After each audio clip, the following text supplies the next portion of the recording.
Hi friends, welcome to GJP bit bank. So మనం ప్రతిరోజు కూడా హిస్టరీ సాయంత్రం 5 గంటలకి మనం ఈ బిట్స్ అనేవి చూడడం జరుగుతుందండి మన జీజేపీ బిట్ బ్యాంక్ ఛానల్లో. అలాగే జాగ్రఫీ వచ్చేసి ఉదయం 8 గంటలకి, అలాగే ఏపీ హిస్టరీ మధ్యాహ్నం 12 గంటలకి, రాత్రి 9 గంటలకి పాలిటీ బిట్స్ కూడా చూస్తున్నాం. సో తప్పకుండా మన ఛానల్ జీజేపీ బిట్ బ్యాంక్కి సబ్స్క్రైబ్ చేసుకొని ఈ వీడియోస్ నచ్చితే తప్పకుండా లైక్ చేయండి అండ్ మీ ఫ్రెండ్స్ అందరికి షేర్ చేయండి. అలాగే జీజేపీ తెలుగు అనే మా ఆండ్రాయిడ్ యాప్ని మీరు ప్లే స్టోర్లో డౌన్లోడ్ చేసుకొని ఇందులో మనకి అరిథమెటిక్ క్లాసెస్ జాయిన్ అవ్వచ్చండి. మొత్తం 2700 ప్రశ్నలు అనేవి చెప్పడం జరుగుతుంది ఆర్ఎస్ అగర్వాల్ బుక్ నుంచి.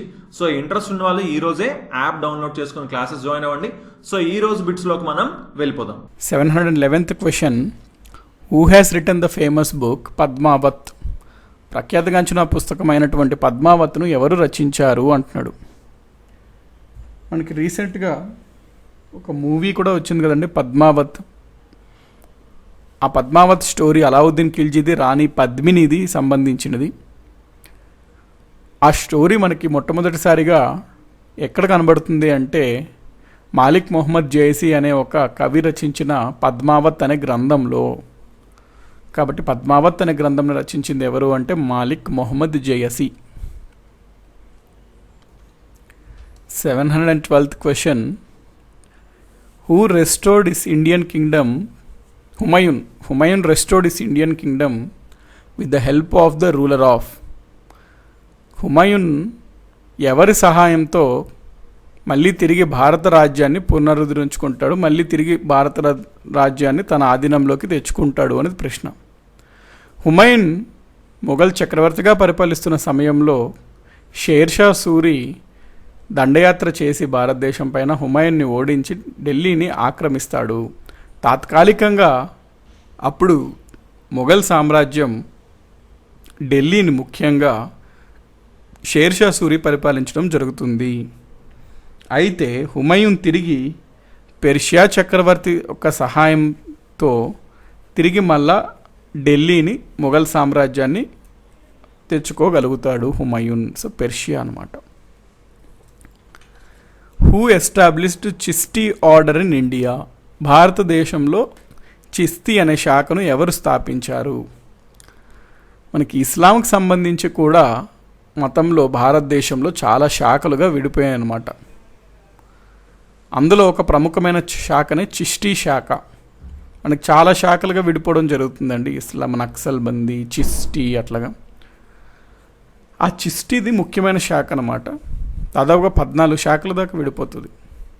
ఈ చిస్టీ శాఖను స్థాపించిన అతనే మొయినుద్దీన్ చిస్టీ, ఖ్వాజా మొయినుద్దీన్ చిస్టీ అనమాట. సో మనం ఆల్రెడీ ఈయన గురించి ఒక పాయింట్ చూసాము. ఏమని? ఈయన ఒక సూఫీ సెయింట్. ఏమని చెప్పడం జరిగిందంటే భక్తి మ్యూజిక్ ద్వారా, సూఫీ మ్యూజిక్ ద్వారా దేవుణ్ణి మనము చేరుకోగలుగుతాము, దేవుడికి మధ్యకి అనుసంధానంగా పనిచేస్తుంది సూఫీ మ్యూజిక్, సంగీతం, భక్తి సంగీతం అని చెప్పడం జరిగింది. సో మొయినుద్దీన్ చిస్టీ అనే అతను చిస్టీ శాఖను ప్రారంభించాడు.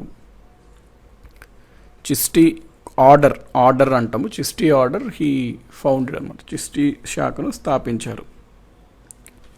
714th question, who built the famous Charminar of Hyderabad? హైదరాబాద్లో ప్రసిద్ధ నిర్మాణమైనటువంటి చార్మినార్ను ఎవరు నిర్మించారు? కృష్ణదేవరాయ్, మొహమ్మద్ కులీ కుతుబ్ షా, నాదిర్ షా, ఔరంగజేబ్. మనకి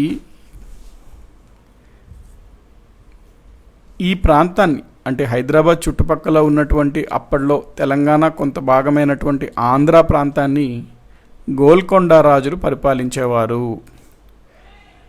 దాదాపుగా 1600 క్రీస్తు శకం ఆ సమయంలో గోల్కొండ రాజు ఎవరు అంటే మొహమ్మద్ కులీ కుతుబ్ షా. సో ఈయన చార్మినార్ను నిర్మించడం జరిగినది. సో ఎవరు అంటే Mohammad Quli Qutub Shah. 715th question, who was famously known as the Tutiye Hindustan? Tutiye హిందుస్థాన్గా ప్రసిద్ధి చెందినది ఎవరు? టూటీ అంటే ప్యారెట్, టూటియే హిందుస్థాన్ అంటే ప్యారెట్ ఆఫ్ ఇండియా. అంటే ఆయన చాలా ప్రసిద్ధిగాంచిన కవి అన్నమాట. అందుకని చేత ఆయనని ప్యారెట్ ఆఫ్ ఇండియాగా పిలుస్తారు. ఎవరతను అంటే ఆమిర్ ఖుస్రో. సో ఆమిర్ ఖుస్రో అన్నతను టూటియే హిందుస్థాన్గా పిలువబడతాడు.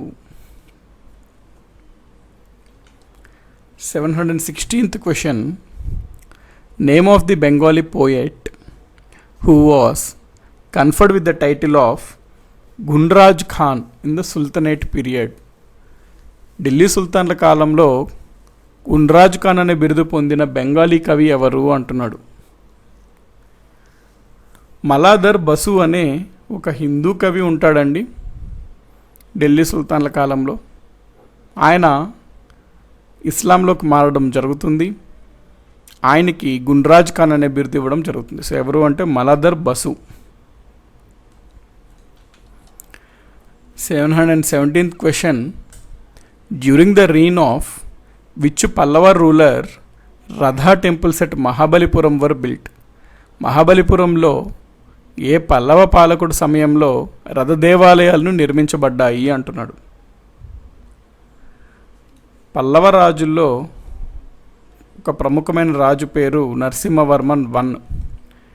ఈ నరసింహవర్మన్ I కాలంలోనే మహాబలిపురంలో రథ ఆలయాలు నిర్మించబడ్డాయి. Mahabalipuram temples very famous. వారసత్వ సంపదల్లో వీటిని కూడా చెప్తాము. 718th question.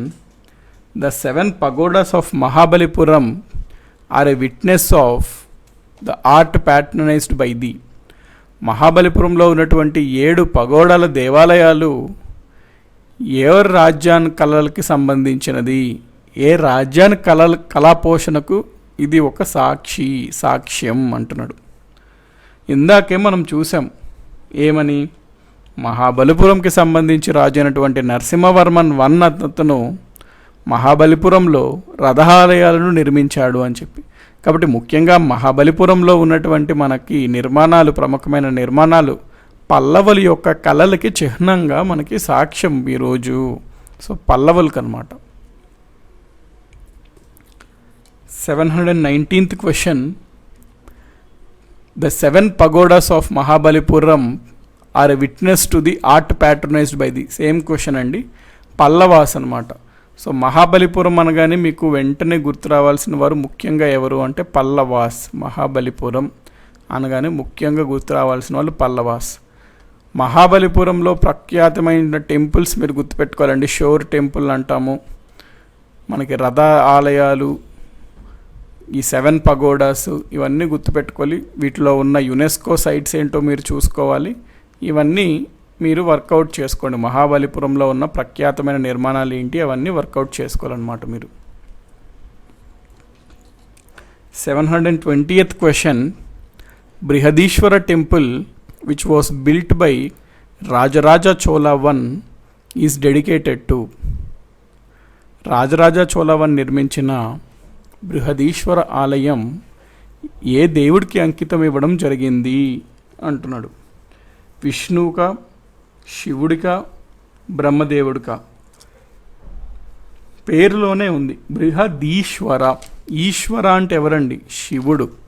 కాబట్టి ఈ బృహదీశ్వర టెంపుల్ దేవాలయంలో రాజరాజ చోళ I, చోళరాజు అయినటువంటి రాజరాజ చోళ I నిర్మిస్తాడు. ఈ ఆలయంని శివుడికి అంకితం చేస్తాడు. So okay guys, thanks for watching. So మనం ఈరోజు ఒక 10 క్వశ్చన్స్ చూడడం జరిగింది. సో రేపు మరొక 10 క్వశ్చన్స్ చూద్దాం. సో తప్పకుండా ఈ వీడియోస్ నచ్చితే లైక్ చేయండి అండ్ మీ ఫ్రెండ్స్ అందరికీ తప్పకుండా షేర్ చేయండి. So thanks for watching and have a nice day. Bye.